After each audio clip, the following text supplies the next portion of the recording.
నమస్కారం. Eye view news వార్తలకు స్వాగతం. ముందుగా వార్తల్లోని ముఖ్యాంశాలు. నమస్కారం. రైతు సంక్షేమమే లక్ష్యమని సీఎం రేవంత్ రెడ్డి స్పష్టం. పంటలకు గిట్టుబాటు ధర కల్పించడం ప్రభుత్వ బాధ్యత అని వ్యాఖ్య. రైతుల ఆనందమే ప్రభుత్వ ధ్యేయమన్న సీఎం రేవంత్. మార్కెట్ వ్యవస్థ బలోపేతంతో రైతులకు న్యాయం చేస్తామని హామీ. మూసీ ప్రాజెక్టుపై విమర్శలు చేసిన రామచంద్రరావు. అమలు విధానంపై తీవ్ర అభ్యంతరాలు వ్యక్తం చేసిన రామచందర్. ప్రజల డబ్బు వృధా అవుతోందని బీజేపీ నేత ఆరోపణ. ప్రాజెక్టుపై పూర్తి వివరాలు వెల్లడించాలని డిమాండ్.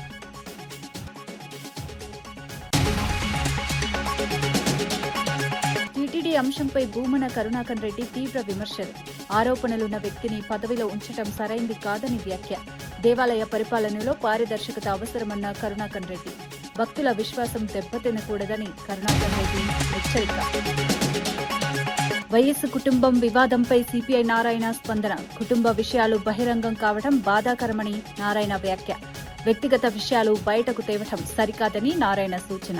చర్చల ద్వారా సమస్యలు పరిష్కరించుకోవాలని సూచన. రైతులకు ఇచ్చిన హామీలు అమలు చేస్తున్నామని పొంగులేటి వ్యాఖ్యలు. ధరణి సమస్యల పరిష్కారంలో కీలక నిర్ణయాలు తీసుకున్నామని వెల్లడి. భూ రికార్డుల శుద్దితో రైతులకు న్యాయం జరుగుతుందని హామీ. గ్రామీణ అభివృద్ది వేగవంతం అవుతోందన్న మంత్రి పొంగులేటి. రైతుల సంక్షేమమే ప్రభుత్వ ప్రధాన లక్ష్యమని ముఖ్యమంత్రి రేవంత్ రెడ్డి స్పష్టం చేశారు.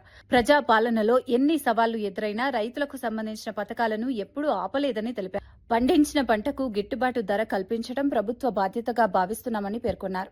రైతుల కళ్లల్లో ఆనందం చూడటమే తమ ప్రభుత్వ ధ్యేయమని అన్నారు. వ్యవసాయ రంగాన్ని బలోపేతం చేసేందుకు పలు చర్యలు తీసుకుంటున్నామని వివరించారు. రైతులకు అవసరమైన సబ్సిడీలు, మద్దతు ధర అందిస్తూ వారి భారం తగ్గించే ప్రయత్నం చేస్తున్నామని తెలిపారు. మార్కెట్ వ్యవస్థను బలోపేతం చేసి రైతులకు న్యాయం జరిగేలా చూస్తామని అన్నారు. రైతుల సంక్షేమం కోసం తీసుకునే ప్రతి నిర్ణయం గ్రామీణ ఆర్థిక వ్యవస్థను బలోపేతం చేస్తుందని సీఎం పేర్కొన్నారు. జిల్లా ఇన్ఛార్జ్ మంత్రివర్యులు వివేక్ వెంకటస్వామి గారు, ఈ జిల్లా నుంచి ప్రాతినిధ్యం వహిస్తున్న సోదరులు పెద్దలు దామోదర్ రాజ నరసింహ గారు, మరొక మంత్రివర్గ సహచరులు పొంగులేటి శ్రీనివాసరెడ్డి గారు, యువ మిత్రులు, సహచర మంత్రివర్గ సభ్యులు, మీ అభిమాన నాయకులు పొన్నం ప్రభాకర్ గారు, శాసనమండలి సభ్యులు, కాంగ్రెస్ పార్టీ అధ్యక్షులు మహేష్ కుమార్ గౌడ్ గారు, అదేవిధంగా ప్రభుత్వ ప్రత్యేక సలహాదారులు పెద్దలు సుదర్శన్ రెడ్డి గారు, పార్లమెంట్ సభ్యులు మిత్రులు రఘునందన్ రావు గారు, అదేవిధంగా రాజ్యసభ సభ్యులు వేం నరేందర్ రెడ్డి గారు, అదేవిధంగా మాజీ మంత్రివర్యులు పెద్దలు పోచారం శ్రీనివాసరెడ్డి గారు, ప్రభుత్వ విప్ విజయ్ రమణారావు గారు, డాక్టర్ కవ్వంపల్లి సత్యనారాయణ గారు, రామచందర్ నాయక్ గారు, బీర్లా ఐలయ్య గారు, అదేవిధంగా శాసనసభ్యులు డాక్టర్ సంజీవరెడ్డి గారు, నవీన్ యాదవ్ గారు, ఎమ్మెల్సీ అంజిరెడ్డి గారు, ఆయిల్ ఫామ్ కార్పొరేషన్ చైర్పర్సన్ మిత్రులు జంగా రాఘవరెడ్డి గారు, అదేవిధంగా కార్పొరేషన్ చైర్మన్ అన్వేష్ రెడ్డి గారు, మా అక్క సోదరిమణి కార్పొరేషన్ చైర్పర్సన్ నిర్మలా జగ్గారెడ్డి గారు, అదేవిధంగా ఐఏఎస్ అధికారి విద్యా కమిషన్ చైర్పర్సన్ అక్నూరు మురళి గారు, నర్సారెడ్డి గారు, జిల్లా పార్టీ అధ్యక్షులు ఆకాంక్ష రెడ్డి గారు, వేదిక మీద ఉన్న పెద్దలందరూ. కాంగ్రెస్ సీనియర్ నేత జీవన్ రెడ్డి పార్టీపై తీవ్ర అసంతృప్తి వ్యక్తం చేస్తూ రాజీనామా నిర్ణయం ప్రకటించారు. ముఖ్యమంత్రి రేవంత్ రెడ్డికి లేఖ రాసిన ఆయన గత 20 నెలలుగా పార్టీలో జరుగుతున్న పరిణామాలు తనను తీవ్ర మానసిక క్షోభకు గురిచేశాయని తెలిపారు. పదే పదే అవమానాలు ఎదుర్కొంటున్నానని ఆవేదన వ్యక్తం చేశారు. పార్టీలో తనకు తగిన గౌరవం దక్కడం లేదని, తన అభిప్రాయాలను పట్టించుకోవడం లేదని అసహనం వ్యక్తం చేసినట్లు సమాచారం. ఈ పరిస్థితుల్లో కొనసాగడం సాధ్యం కాదని స్పష్టం చేస్తూ ఈ నెల 25న కాంగ్రెస్ కు రాజీనామా చేయనున్నట్లు వెల్లడించారు. భవిష్యత్తు కార్యాచరణపై త్వరలోనే నిర్ణయం తీసుకుంటానని పేర్కొన్నారు. ఈ పరిణామం కాంగ్రెస్ పార్టీలో తీవ్ర చర్చకు దారితీసింది. ముఖ్య నేత రాజీనామా చేస్తుండటం పార్టీ భవిష్యత్తుపై ప్రభావం చూపే అవకాశం ఉందని విశ్లేషకులు భావిస్తున్నారు. జీవన్ రెడ్డి తదుపరి రాజకీయ అడుగులపై ఆసక్తి నెలకొంది.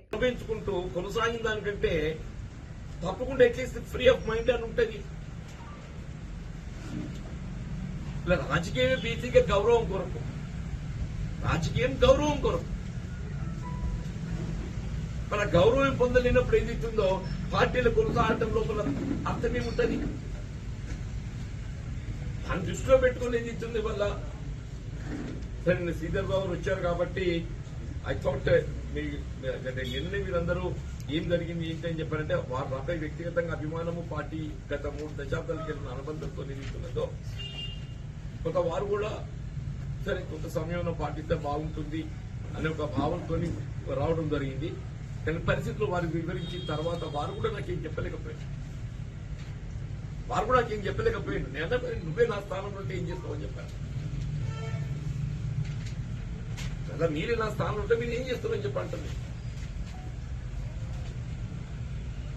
కాబట్టి ఏదైతుందో నాకు మరి ఇంతకాలం నాకు ఇంతమంది సహచరులు ఇంకా వాస్తవంగా వీళ్ళ ప్రజా జీవితంలో ఒక నాయకుడు ఎదుర్కోవాలని చెప్పండి ఒకరితో కాదు, ప్రజా జీవితంలో ఒక నాయకుడు ఎదుర్కోవాలంటే ఒకరితో కాదు. వీళ్ళ సుదీర్ఘ ప్రజా జీవితం 4 దశాబ్దాలు ఏదైతుందో ఈ జగిత్యాల నియోజకవర్గం కాంగ్రెస్ పార్టీ ఐక్యంగా నిలబెట్టుకోగలిగామని చెప్పారంటే నాకు ఇంతమంది రాజకీయ సహచరులు, కాంగ్రెస్ పార్టీ నాయకత్వం గాని, కార్యకర్తలు గాని. రైతులకు స్థిరమైన ఆదాయం అందించేందుకు ప్రభుత్వం ఆయిల్ ఫామ్ సాగును ప్రోత్సహిస్తోందని మంత్రి పొన్నం ప్రభాకర్ తెలిపారు. మంత్రి తుమ్మల నాగేశ్వరరావు కురియన్ తరహాలో వ్యవసాయ రంగంలో కీలక పాత్ర పోషిస్తున్నారని ప్రశంసించారు. ఆయిల్ పామ్ సాగుకు ప్రకృతి పరంగా అనుకూల పరిస్థితులు ఉన్నాయని, దీని ద్వారా రైతులకు దీర్ఘకాలిక లాభాలు పొందే అవకాశం ఉందని వివరించారు.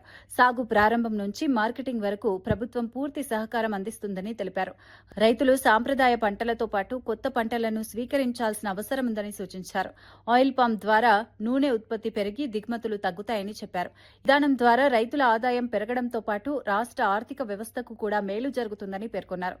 ప్రభుత్వం రైతులకు అవసరమైన సాంకేతిక సహాయం కూడా అందిస్తుందని స్పష్టం చేశారు. ఈ రోజు రైతుకు కావాల్సిందే సరి అయినటువంటి గిట్టుబాటు ధర, మార్కెటింగ్ అవకాశం. ప్రధానంగా రైతు ఆలోచన చేసేది తన ఉత్పత్తి ఎక్కడ కూడా ప్రకృతి పరంగా ఇబ్బంది కలగద్దనేటువంటి మాట. వాతావరణం అనుకూలించాలి. వీటన్నిటికీ అనుకూలించేటువంటి పంట పామాయిల్ పంట. రైతాంగానికి సంబంధించి ఏ భూమి అయినా పామాయిల్ వేసుకోవచ్చు. ఇంతకుముందు పెద్దలు ఎంపీ గారు చెప్పినట్టుగా ఎటువంటి ప్రకృతి పరమైన వైపరీత్యాలకు ఇబ్బంది లేదు, జంతు పరంగా ఇబ్బంది లేనటువంటిది. మార్కెటింగ్ వస్తే ఈ ఆయిల్ ఫామ్ కు సంబంధించిన వాళ్ళు ప్రతి మండల కేంద్రంలో ఈ యొక్క రైతులకు ఇచ్చిన హామీని ప్రభుత్వం అమలు చేస్తోందని మంత్రి పొంగులేటి శ్రీనివాసరెడ్డి స్పష్టం చేశారు. ధరణి సమస్యల పరిష్కారం నుంచి సాదా బైనామాల క్రమబద్దీకరణ వరకు అనేక కీలక నిర్ణయాలు తీసుకున్నామని తెలిపారు. భూ యజమానులు ఏళ్లుగా ఎదుర్కొంటున్న సమస్యకు పరిష్కారం చూపుతున్నామని పేర్కొన్నారు. భూ రికార్డుల శుద్ది ద్వారా రైతులకు న్యాయం జరుగుతుందని అన్నారు. ప్రభుత్వం పారదర్శకంగా పనిచేస్తూ రైతులకు మేలు చేసే దిశగా సాగుతోందని, పేదల సంక్షేమం, రైతుల అభివృద్ది ప్రభుత్వ ప్రధాన లక్ష్యమని వివరించారు. ప్రతి కుటుంబానికి భద్రత కల్పించేలా పథకాలు అమలు చేస్తున్నామని తెలిపారు. గ్రామీణ ప్రాంతాల్లో అభివృద్ది వేగవంతం అవుతోందని చెప్పారు. రైతుల నమ్మకాన్ని నిలబెట్టేందుకు ప్రభుత్వం కట్టుబడి ఉందని మంత్రి స్పష్టం చేశారు. సంబంధించిన దాంట్లో కూడా ఎవరైతే గతంలో అమ్ముకొని సాదా అగ్రిమెంట్ ద్వారా అది రెగ్యులైజేషన్ వాళ్ళ కాన్సెంట్ కావాలని ఆపారో దానికి కూడా గౌరవ ముఖ్యమంత్రి గారు 4 రోజుల కిందమే రిలాక్సేషన్ ఇచ్చాం. ఆ రకంగా ఉన్న సాదా బైనామాలు కూడా రాబోయే కొద్ది రోజుల్లో రాష్ట్ర వ్యాప్తంగా పరిష్కరిస్తాం. అంతేకాదు ఆనాటి 10 సంవత్సరాల్లో ఇందిరమ్మ ఇళ్ల విషయం మర్చిపోయారు. ఈ ప్రజాప్రభుత్వంలో మొదటి విడత 4.5 లక్షల ఇళ్లు ఇచ్చాం. ప్రతి సోమవారం నాడు మీరు కట్టిన ఇంటి లెవెల్ బట్టి డబ్బులు ఇస్తున్నాం. రేపు వచ్చే కొత్త సంవత్సరంలో 2వ విడతిస్తాం, 3వ విడతిస్తాం, 4వ విడతిస్తాం. అర్హులైన ప్రతి పేదవాళ్లకి మీ ఇందిరమ్మ ప్రభుత్వంలో ఇందిరమ్మ ఇళ్లు గౌరవ ముఖ్యమంత్రి రేవంత్ రెడ్డి గారి నాయకత్వంలో ప్రతి పేదవాడికి సిద్దిపేటలో పింక్ కలర్ షర్ట్ వేసుకున్న నాయకుడు పేదవాడు అయ్యున్నా కూడా తప్పకుండా వాళ్లకు కూడా ఇందిరమ్మ ఇల్లు ఇచ్చి తీరుతామని ఈ వేదిక ద్వారా రాష్ట్ర ప్రజలందరికీ తెలుపుతూ, గత ప్రభుత్వ పెద్దలు నిన్న మొన్న ఆరోపణలు చూశాను. ఈ రోజు వారి పింక్ కలర్ పేపర్ లో కూడా చూశాం. మా టైంలో కట్టిన ఫ్యాక్టరీ అంటారు. అయ్యా మీ టైంలో తెల్ల కాగితాన్ని నల్ల కాగితం చేసి ఒక కాగితాన్ని ఈ రైతుల ముఖాన్ని ఇసిరేసిపోతే ఈ ప్రజా ప్రభుత్వం గౌరవ ముఖ్యమంత్రి రేవంత్ రెడ్డి గారి నాయకత్వంలో వచ్చిన తర్వాత ఈ ఫ్యాక్టరీ కట్టాం. ఒక్కసారి నీ ముఖం అద్దంలో చూసుకో.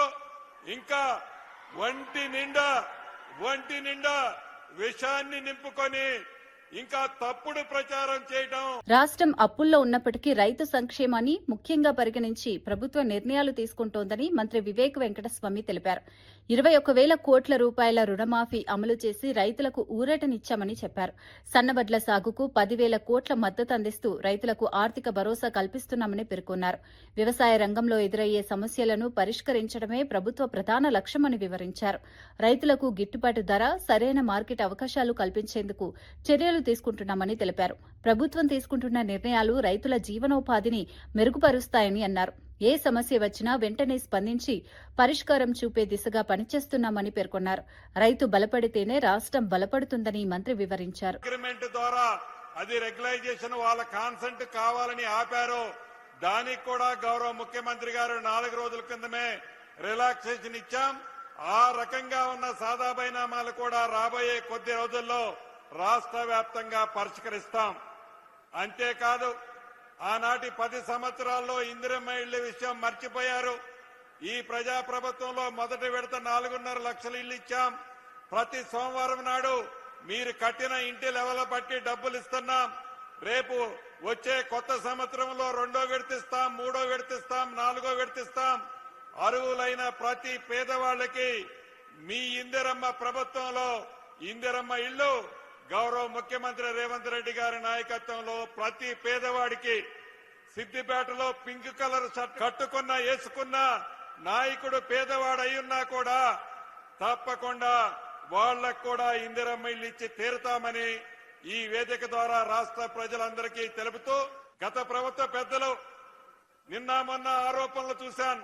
ఈ రోజు వారి పింక్ కలర్ పేపర్ లో కూడా చూశాం. మా టైంలో కట్టిన ఫ్యాక్టరీ అంటారు. అయ్యా మీ టైంలో తెల్ల కాగితాన్ని నల్ల కాగితం చేసి ఒక కాగితాన్ని ఈ రైతుల ముఖాన్ని ఇసిరేసిపోతే ఈ ప్రజా ప్రభుత్వం గౌరవ ముఖ్యమంత్రి రేవంత్ రెడ్డి గారి నాయకత్వంలో వచ్చిన తర్వాత ఈ ఫ్యాక్టరీ కట్టాం. ఒక్కసారి నీ ముఖం అద్దంలో చూసుకో. ఇంకా ఒంటి నిండా విషాన్ని నింపుకొని ఇంకా తప్పుడు ప్రచారం చేయడం. రాష్ట్రంలోని తెల్ల రేషన్ కార్డు ఉన్న ప్రతి కుటుంబానికి 5 లక్షల ఇన్సూరెన్స్ అందిస్తామని మంత్రి సీతక్క ప్రకటించారు. హనుమకొండ జిల్లా తిరుమలగిరి గ్రామంలో జల్ దినోత్సవ కార్యక్రమంలో ఈ విషయాన్ని వెల్లడించారు. ఇందిరమ్మ బీమా పథకం ద్వారా పేద కుటుంబాలకు ఆర్థిక భద్రత కల్పించడమే లక్ష్యమని చెప్పారు.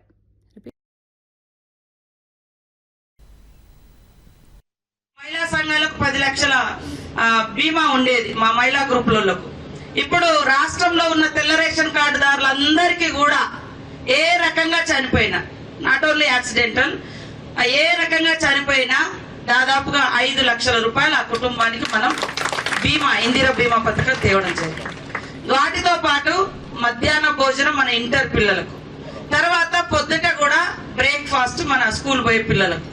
దాంట్లో మేము అంగన్వాడీలకు ఫస్ట్ స్టార్ట్ చేసిన మన ములుగు జిల్లాలో పైలట్ ప్రాజెక్ట్ కింద పాలు ఇప్పుడు రాష్ట్రం అంతా పెట్టబోతున్నాం అంగన్వాడీ పిల్లలు. మొన్న బడ్జెట్ లో స్కూల్ పిల్లలకు కూడా పాలు ఇచ్చే కార్యక్రమం పెట్టారు. కాబట్టి మేము ఇప్పుడు మహిళా సంఘాలకు కూడా ఎక్కువ లోన్లు గేదెలకు ఇస్తున్నాం. మూసీ నది శుభ్రతపై బీజేపీ వ్యతిరేకం కాదని రాష్ట్ర అధ్యక్షుడు రామచంద్రరావు తెలిపారు. అయితే ప్రాజెక్టు అమలు విధానంపై తీవ్ర అభ్యంతరాలు వ్యక్తం చేశారు. ప్రభుత్వం చేపడుతున్న అంధీకరణ ప్రాజెక్టు సరైన విధంగా జరగడం లేదని విమర్శించారు. గతంలో కాళేశ్వరం ప్రాజెక్టుతో పోలిస్తూ ఇప్పుడు మూషేశ్వరం ప్రాజెక్టుగా మారుతోందని వ్యాఖ్యానించారు. ఇది రాజకీయంగా వివాదాస్పదమవుతోందని పేర్కొన్నారు. ప్రజల డబ్బును వృధా చేసే విధంగా పనులు జరుగుతున్నాయని ఆరోపించారు. పారదర్శకత లేకుండా ప్రాజెక్టులు అమలు చేయడం సరైంది కాదని అన్నారు. ప్రభుత్వం ప్రజలకు స్పష్టమైన సమాచారం ఇవ్వాలని డిమాండ్ చేశారు. ఈ వ్యాఖ్యలు రాజకీయ చర్చకు దారితీశాయి. పొల్యూషన్ లెవెల్స్ ఏ విధంగా ఉన్నాయి, రివర్ ఏ విధంగా ఫ్లో అవుతా ఉంది, దీని సైజ్ ఎంత ఉంది, అన్ని కూడా మంచి గ్యాడ్జెట్స్ పెట్టి సెన్సర్స్ పెట్టి ట్రాన్స్పరెంట్ డేటా పబ్లిక్ డొమైన్ లో పెట్టి అందరినీ స్టేక్ హోల్డర్స్ కలుపుకొని ముందుకెళ్తేనే ఈ ప్రాజెక్ట్ సక్సెస్ అయితే తప్పితే ఇది ఒక డిపిఆర్ ఇచ్చేసి దానిలో మీరు ఎంబాంక్మెంట్స్ పెడతాము లేకపోతే బఫర్ జోన్ ఎందుకు పెడుతున్నామో తెలియదు, దేని కొరకో తెలియదు, రియల్ ఎస్టేట్ ను ఇంటర్నేషనల్ కంపెనీస్ ని ఎక్కడికి తీసుకొస్తారు, ఎంతమందిని తీసుకొస్తారు, మొత్తం బఫర్ జోన్ వాళ్ళకి ఇచ్చేస్తారా, అది వర్కౌట్ అవుతుందా, వార్నింగ్ జోన్ లో ఉన్న హ్యాబిటేషన్స్ తీసేసి మళ్ళీ మీరు కొత్తగా టవర్స్ కట్టేటోళ్ళని తీసుకొస్తే ఏ విధంగా కరెక్ట్? అది ఉన్న వాళ్ళను సరిగ్గా చేస్తూనే కంప్లీట్ గా ఓన్లీ అవసరం ఉన్న ప్రొటెక్టెడ్ జోన్ వాళ్ళని మాత్రం తీయాల్సి ఉంటుంది, మిగతా వాళ్ళని తీయాల్సిన అవసరం లేదు. నర్సీపట్నం మున్సిపాలిటీలో అభివృద్ది పనులు వేగంగా కొనసాగుతున్నాయని స్పీకర్ అయ్యన్న పాత్రుడు తెలిపారు. స్థానిక నాయకులు, ప్రజలు పనులను నిరంతరం పర్యవేక్షించాలని సూచించారు. నాణ్యత ప్రమాణాలు పాటించడం అత్యంత ముఖ్యమని అన్నారు. కూటమి ప్రభుత్వం ఏర్పడిన 2 సంవత్సరాల్లోనే 32 కోట్ల రూపాయల నిధులు మంజూరు చేసినట్లు వెల్లడించారు. మరిన్ని నిధులు తీసుకురావడానికి కృషి చేస్తామని హామీ ఇచ్చారు. పట్టణ అభివృద్ది కోసం ప్రజల సహకారం అవసరమని పేర్కొన్నారు. పారదర్శకంగా పనులు జరిగేలా పర్యవేక్షణ అవసరమని అన్నారు. ప్రజల అవసరాలకు అనుగుణంగా ప్రాజెక్టులు అమలు చేస్తామని తెలిపారు. నర్సీపట్నాన్ని అభివృద్ది పథంలో ముందుకు తీసుకెళ్తామని స్పష్టం చేశారు. 28 వార్డులు ఉన్నాయి. 28 వార్డుల్లో కూడా రోడ్లు ఇస్తున్నాం, డ్రైనేజ్ ఇస్తున్నాం, సీసీ రోడ్లు ఇస్తున్నాం. అంటే మీ పెద్దలందరూ కూడా దగ్గరుండి ఆ రోడ్లు పూర్తి చేసుకొని ఈ గ్రామాభివృద్ధిలో మీరు అందరూ కూడా భాగస్వాములు అవ్వాలని కోరుకుంటూ, మరి ఎంతో ఇబ్బందులు ఉన్నప్పుడు కూడా ఇంత డబ్బు అంటే లాస్ట్ టైం ఇచ్చింది 24 కోట్లు, ఇప్పుడు 8 కోట్లు, అంటే ఈ 2 సంవత్సరాల్లో 32 కోట్లు ఒక్క మున్సిపాలిటీకి ఇచ్చాం. అంత డబ్బు తీసుకొస్తున్నప్పుడు ఆ రోడ్డు కూడా సక్రమంగా వేయాలి. సక్రమంగా చిన్న చిన్న పొరపాట్లు చేస్తే నా దృష్టికి తీసుకురామని చెప్పి ప్రజలందరినీ, నాయకులందరినీ కోరుకుంటున్నాను. నెల్లూరులో జరిగిన అభివృద్ది కార్యక్రమంలో మంత్రి ఆనం రామనారాయణ రెడ్డి వైఎస్సార్సీపీపై తీవ్ర విమర్శలు చేశారు. రాష్ట్ర అభివృద్దికి ప్రభుత్వం కృషి చేస్తుంటే ప్రతిపక్షం అడ్డంకులు సృష్టిస్తోందని ఆరోపించారు. ఆధారం లేని ఆరోపణలతో ప్రజలను తప్పుదారి పట్టించే ప్రయత్నం జరుగుతోందని అన్నారు. జువ్వలదిన్నె ఫిషింగ్ హార్బర్ను అమ్మేస్తున్నారన్న ప్రచారాన్ని ఖండించారు. అవి పూర్తిగా తప్పుడు ఆరోపణలేనని స్పష్టం చేశారు. సంక్షేమం, అభివృద్ది, ఆధ్యాత్మిక హబ్గా రాష్ట్రాన్ని తీర్చిదిద్దటమే లక్ష్యమని పేర్కొన్నారు. ప్రతిపక్షం చేస్తున్న ప్రచారం వాస్తవాలకు దూరమని అన్నారు. ప్రజలు నిజాలను గుర్తించాలని పిలుపునిచ్చారు. అభివృద్ది పనులను వేగంగా పూర్తి చేస్తామని తెలిపారు. ప్రభుత్వం పారదర్శకంగా పనిచేస్తోందని స్పష్టం చేశారు. సరైన విధానంలో ఎదుర్కోలేక కేవలం నిందలతో మమ్మల్ని అడ్డుకునే ప్రయత్నం చేస్తున్నారు. జువ్వలదిన్న ఫిషింగ్ హార్బర్లో మత్స్యకార కుటుంబాల అభివృద్ధి కోసం అక్కడ జువ్వలదిన్నలో ఫిషింగ్ హార్బర్ పెడితే అక్కడ ఒక మంచి పరిశ్రమను తీసుకొచ్చి నారా లోకేష్ గారు స్వయంగా వచ్చి దానికి శంకుస్థాపన చేస్తే ఆ పూర్తే అమ్మేస్తున్నామని చెప్పి నిన్న వైసీపీ నాయకులు మాట్లాడారంటే ఇది సిగ్గుతో తలదించుకోవాలి. కుటుంబంలో నెలకొన్న పరిస్థితులపై సిపిఐ నాయకుడు నారాయణ స్పందించారు. వైఎస్ రాజశేఖర రెడ్డి తనకు సన్నిహిత మిత్రుడని గుర్తు చేసుకున్నారు. కుటుంబ విషయాలు బహిరంగంగా బయటకు రావడం బాధాకరమని వ్యాఖ్యానించారు. కుటుంబ వ్యవహారాలను ప్రజల ముందుకు తేవడం సరైంది కాదని అన్నారు.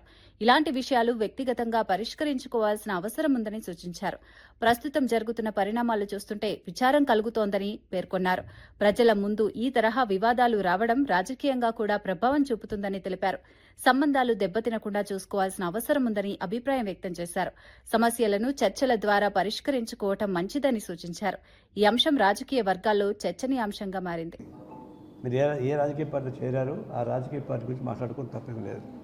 కానీ కుటుంబ వ్యవహారాలను తీసుకొచ్చి బజారు పడేస్తే అది కుటుంబ ఔన్నత్యానికి, కుటుంబ వ్యవస్థకి అవమానకరం. అది ఒక వైఎస్ఆర్ రెడ్డి కుటుంబానికి అవమానం కాదు. మనకు కుటుంబ వ్యవస్థ చాలా పవిత్రమైంది మన వ్యవస్థలో. మరి కుటుంబ వ్యవస్థ పవిత్రమైనప్పుడు దాన్ని రాజకీయాల వైపు లాగి రాజకీయ సమస్య కానీ రాజకీయ సమస్య చేసి బజార్లోకి వచ్చి మాట్లాడడం అంటే ఇది చాలా దురదృష్టకరం. బీసీ వర్గాలపై రాజకీయ పార్టీలు చేస్తున్న వ్యవహారంపై మాజీ మంత్రి శ్రీనివాస్ గౌడ్ తీవ్ర వ్యాఖ్యలు చేశారు.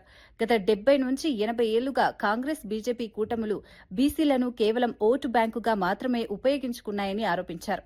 80 కోట్ల జనాభా కలిగిన బీసీలకు సరైన న్యాయం జరగలేదని విమర్శించారు. రాజకీయాల్లో బీసీలకు తగిన ప్రాధాన్యం ఇవ్వలేదని అన్నారు. అభివృద్ది పేరుతో హామీలు ఇచ్చి అమలు చేయడం లేదని మండిపడ్డారు. బీసీల సమస్యలను నిజాయితీగా పరిష్కరించే దిశగా చర్యలు అవసరమని పేర్కొన్నారు. సమాన అవకాశాలు కల్పించాల్సిన బాధ్యత ప్రభుత్వాలపై ఉందని తెలిపారు. ఈ వ్యాఖ్యలు రాజకీయంగా చర్చకు దారితీశాయి. బీసీ వర్గాల్లో ఈ వ్యాఖ్యలు ప్రాధాన్యం సంతరించుకున్నాయి. ఇలాంటి చిన్న చిన్న అవసరాలన్నా తీర్చపోతే, ఈ వృత్తులను కాపాడపోతే, ఒక సామాజిక న్యాయం అనేది ఇవ్వకపోతే, వీళ్ళు తిరగబడితే మన పరిస్థితి ఏముంటుందని అర్థం కూడా చేసుకోకుండా, ఆలోచన చేయకుండా మోసం తప్ప వేరే ఏం లేదు.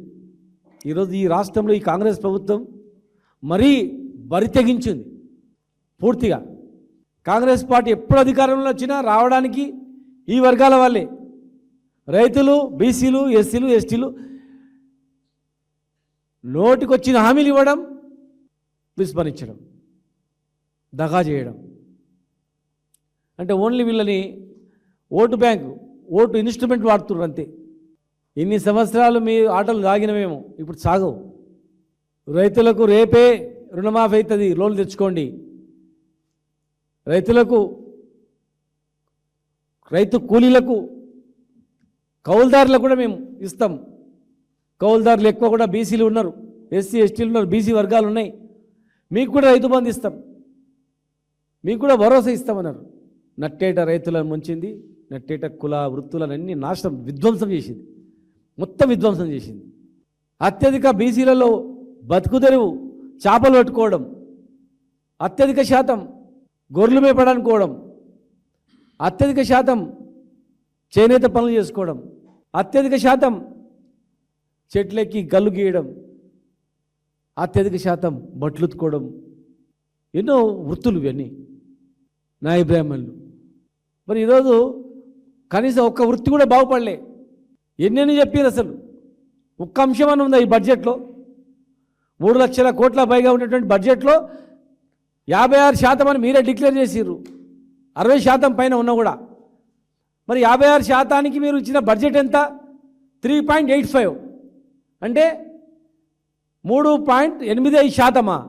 56%లో ఇప్పటి వరకు ఖర్చు చేసింది 5,300 కోట్లు మాత్రమే ఈ 2 సంవత్సరాల్లో కూడా.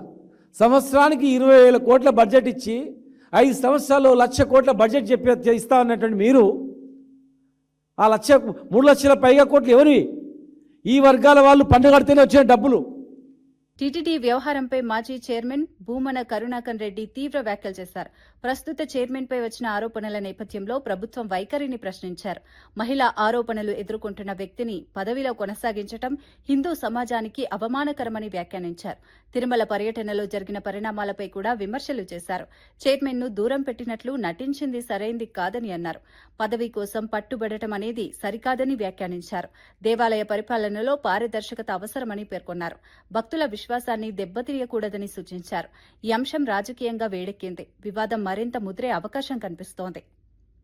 ఉన్నటువంటి ప్రతి రాయిని సనాతన ధర్మ పరిరక్షణ కోసమని నడుం బిగించినాను అని చెప్పేటువంటి పవన కళ్యాణానంద స్వాముల వారు మొత్తం కొండలో ఉన్నటువంటి ప్రతి రాయిని కడిగినా కూడా మీ పాపం పోదు, పాప పరిహారం అవ్వదు. ఇంత దుర్మార్గంగా, ఇంత అన్యాయంగా మీరు రాకముందే బిఆర్ నాయుడు గారిని తీసివేస్తారు అని మొత్తం హిందూ సమాజం అంతా భావించింది. కానీ మీరు ఆ పని చెయ్యకపోగా మీతో పాటు భయంగా మీ వెనకాతల దాంకొని గుంట నక్కలాగా, కలుగులో ఉన్నటువంటి ఎలుకలాగా తిరుగుతున్నాడు బిఆర్ నాయుడు. జనం ముందుకు రావాలంటే భయం, ఇంట్లో ఉండాలంటే బిడియం. ఇది బిఆర్ నాయుడు గారి పరిస్థితి. చంద్రబాబు గారి పరిస్థితి ఏంది? చంద్రబాబు గారేమో కార్యకర్తలతో ఎలాంటి నాటకాలు ఆడతారో ఆ మాయ చేష్టలన్నీ కూడా మాయావి అయినటువంటి వెంకటేశ్వర స్వామితో కూడా ఆడాలనేటువంటి ప్రయత్నం చేసి తద్వారా ఒక వింత సంకేతాన్ని నేను బిఆర్ నాయుడిని మరీ దగ్గర పెట్టుకోలేదు అన్నటువంటి సంకేతం ఇచ్చేటువంటి ప్రయత్నం చేస్తున్నాడు. నిన్న మీ వ్యక్తిగత ప్రతిష్ట కోసమని బిఆర్ నాయుడుని కొంచెం దూరంగా ఉంచినట్టుగా అసహనంగా మీరు ప్రవర్తించినట్టుగా కనపడుతోందే తప్ప చంద్రబాబు గారు మీ వ్యక్తిగత ప్రతిష్టకు భంగం కలగకుండా ఉండటానికి కాదు మీరు ప్రయత్నం చేయాల్సింది.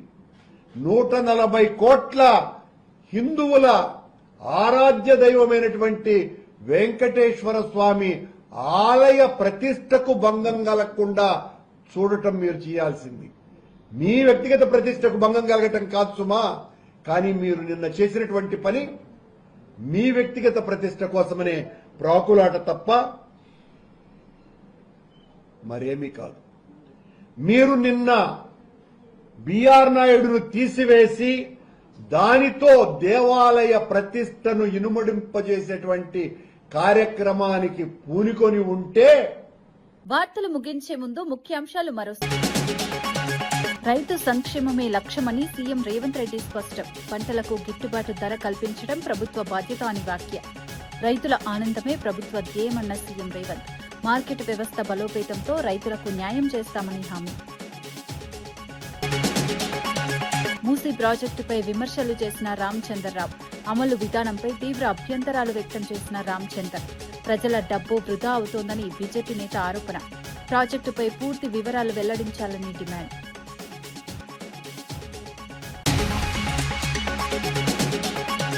టీటీడీ అంశంపై భూమన కరుణాకర్ రెడ్డి తీవ్ర విమర్శలు. ఆరోపణలున్న వ్యక్తిని పదవిలో ఉంచడం సరైంది కాదని వ్యాఖ్య. దేవాలయ పరిపాలనలో పారదర్శకత అవసరమన్న కరుణాకర్ రెడ్డి. భక్తుల విశ్వాసం దెబ్బతినకూడదని కరుణాకర్ రెడ్డి హెచ్చరిక. వైఎస్ కుటుంబం వివాదంపై సిపిఐ నారాయణ స్పందన. కుటుంబ విషయాలు బహిరంగం కావడం బాధాకరమని నారాయణ వ్యాఖ్య. వ్యక్తిగత విషయాలు బయటకు తేవటం సరికాదని నారాయణ సూచన. చర్చల ద్వారా సమస్యలు పరిష్కరించుకోవాలని సూచన. రైతులకు ఇచ్చిన హామీలు అమలు చేస్తున్నామని పొంగులేటి వ్యాఖ్యలు. ధరణి సమస్యల పరిష్కారంలో కీలక నిర్ణయాలు తీసుకున్నామని వెల్లడి. భూ రికార్డుల శుద్ధితో రైతులకు న్యాయం జరుగుతుందని హామీ. గ్రామీణ అభివృద్ధి వేగవంతం అవుతోందన్న మంత్రి పొంగులేటి. ఇవి ఈనాటి వార్తా విశేషాలు. మరో బులెటిన్లో మళ్లీ కలుద్దాం. నమస్కారం.